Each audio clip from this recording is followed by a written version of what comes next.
Caríssimos, René de Paula Júnior falando de casa, num domingão. Pode não parecer, mas esse vídeo é sobre inovação, é sobre futuro, é sobre tecnologia, talvez até sobre livre mercado. Eu sei que talvez eu não pareça exatamente o que você espera de um consultor no assunto, mas tem uma questão que acho que já ficou clara para todos nós.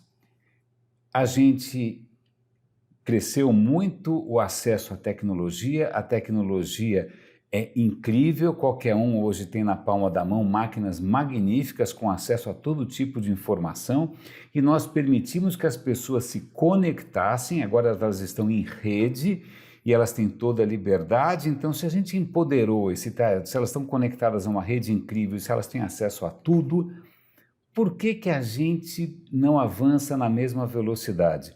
E eu vou fazer aqui uma pequena simulação aqui com vocês. Vamos imaginar que você fosse visitar uma empresa e você visse o seguinte cenário. Você chega ali no escritório e você percebe um padrão na maneira como as pessoas, aquele escritório aberto, né, com puffs coloridos, etc. e tal.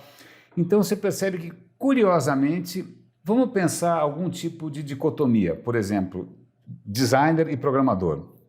Poderia ser jurídico versus comercial, poderia ser Palmeiras versus Corinthians, poderia ser Grêmio versus Inter, negacionistas, bom, o que você quiser, tá bom? Mas vamos imaginar algum tipo de polarização.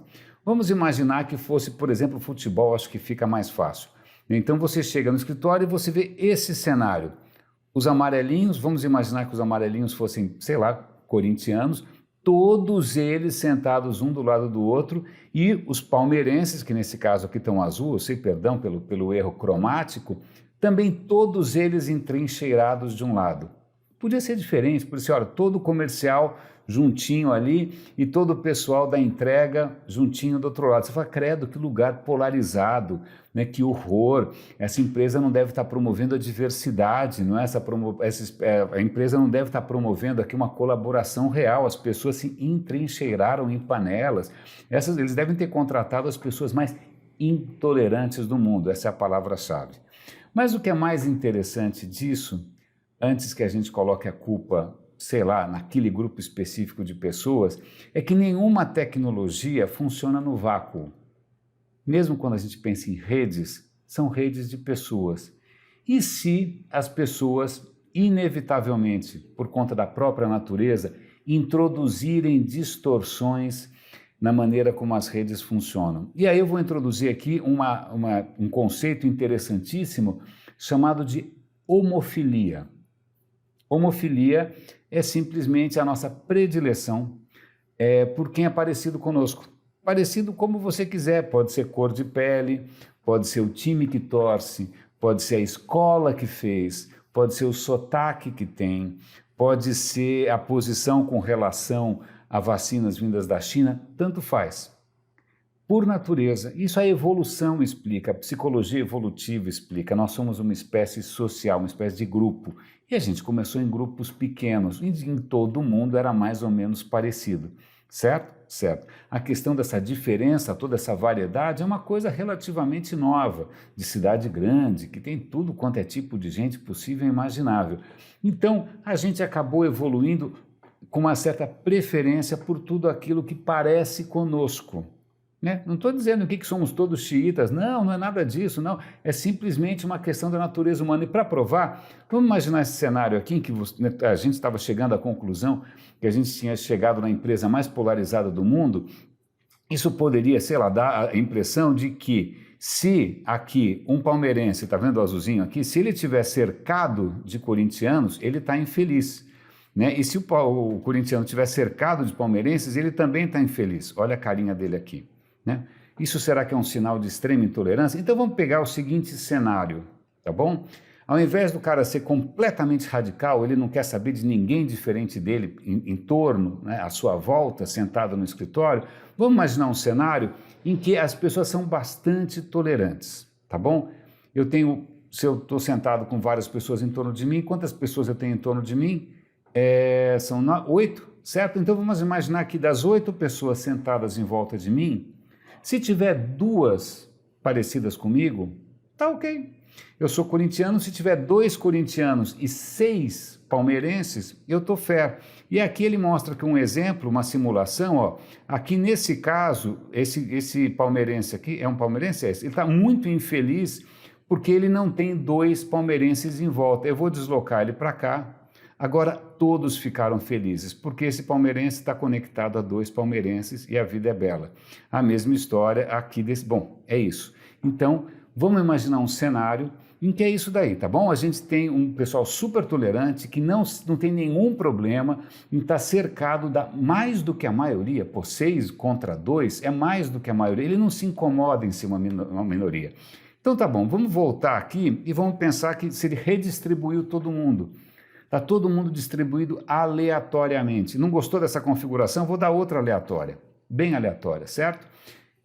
Esse é um grupo de pessoas altamente tolerante, tá? Que elas só precisam ter 2 pessoas similares a si mesmas em torno de si. Então eu vou deixar, você percebe que algumas aqui não estão felizes. Olha, essa daqui está meio isolada, essa daqui também está isolada, aqui também está... Vamos deixar elas mudarem de lugar? Afinal, liberdade não é uma empresa em que favorece a diversidade. Você fala, vamos lá, vamos ser tolerantes? Então eu vou deixar as pessoas se moverem, tá bom?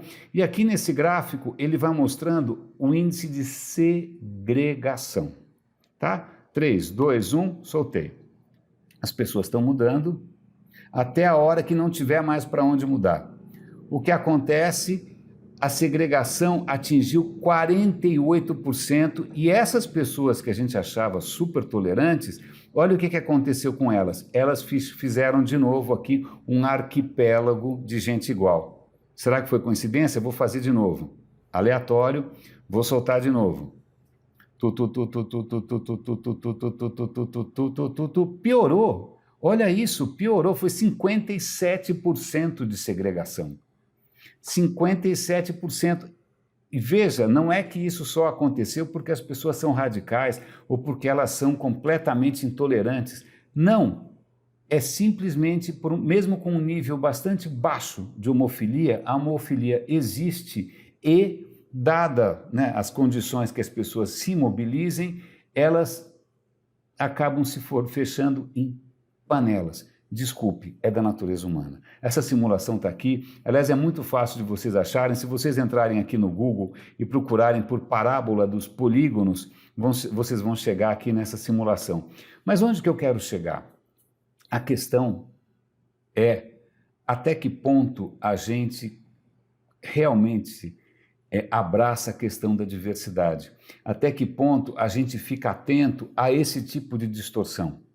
Esse tipo de distorção da homofilia faz com que, por exemplo, os patrões contratem só gente parecida com ele. Ou que, de repente, alguém que defende uma ideia muito bacana se cerque só das pessoas que têm a mesma ideia bacana. As pessoas vão se polarizando em times, em igrejinhas. Isso é praticamente inevitável. É muito comum, mesmo na área técnica, por exemplo, vamos imaginar até uma disciplina que eu adoro, sempre abracei a vida toda, que é a questão da experiência do usuário, do design thinking. É muito possível, ou mesmo qualquer coisa mais moderna, transformação ágil, ou mesmo a dita transformação lean, é capaz que, num certo ponto, as pessoas esqueçam que, ao invés de se apaixonarem pelo problema, elas vão se apaixonar por aquela solução e vão se cercar daqueles que acreditam na mesma solução e vão jogar em oposição contra quem... e esquecem do problema, né? A gente acaba fazendo isso. Não importa a disciplina, isso pode acontecer com metodologias novas, com coisas antigas, com negacionismo ou com ideologias políticas, tanto faz. É um fenômeno da natureza humana, é difícil da gente perceber, porque ele é muito natural, a gente faz isso sem alarde, sem notar, parece natural você querer ter amigos parecidos com você morar num lugar em que as pessoas são parecidas com você procurar uma empresa onde as pessoas sejam parecidas com você montar um time. E o que é muito curioso dessa história, porque você vê, as pessoas ficam felizes. Não necessariamente a nossa satisfação se traduz ou é sinal de alguma coisa positiva, porque a gente pode estar satisfeito num esquema que não traz inovação nenhuma, que distorce o livre mercado, de repente você tem ali grandes conluios. Essa satisfação pessoal, ela está, na verdade, satisfazendo alguma coisa bastante arcaica, bastante antiga. E ela justamente inova o quê? A diferença. E aí eu não vou explorar muito aqui, mas a gente pode, no momento futuro, falar disso. Você tem estudos que mostram que se você pegar um grupo de gênios que pensam parecido e um grupo de pessoas montadas ao acaso, mais ou menos como, né, como se fosse aqui essa coisa aleatória, o grupo aleatório é capaz de ser muito mais inovador do que o que a gente tinha antes, que era um grupo de pessoas que pensa parecido, né? Então, está aí alguma coisa. O que a gente pode fazer a respeito? Justamente isso, promover mais encontros, diluir panelas, impedir que as pessoas se entrincheirem, acho que essa é a palavra, né? Infelizmente as plataformas adoram que a gente se entrincheire, que a gente viva numa Primeira Guerra Mundial, né, jogando granada na... As plataformas adoram, elas não se preocupam com isso, elas não querem resolver nenhum problema, elas querem resolver só o próprio resultado para os acionistas. Mas, se você estiver realmente buscando a inovação, se você estiver realmente querendo transformar a sociedade, leve isso em conta. Homofilia, mesmo que seja uma coisa sutil, que você se ache uma pessoa tolerante, que você acha que todo mundo à sua volta é intolerante, ou é tolerante, ou muito mais tolerante do que os outros, claro, isso pode estar provocando uma distorção, isso pode estar provocando uma polarização e isso pode estar emperrando que coisas novas surjam. Palavra de quem já foi contratado por ser diferente e dispensado porque talvez fosse diferente demais. Caríssimos, raríssimos, um grande abraço, espero que esse episódio aqui tenha valido a pena.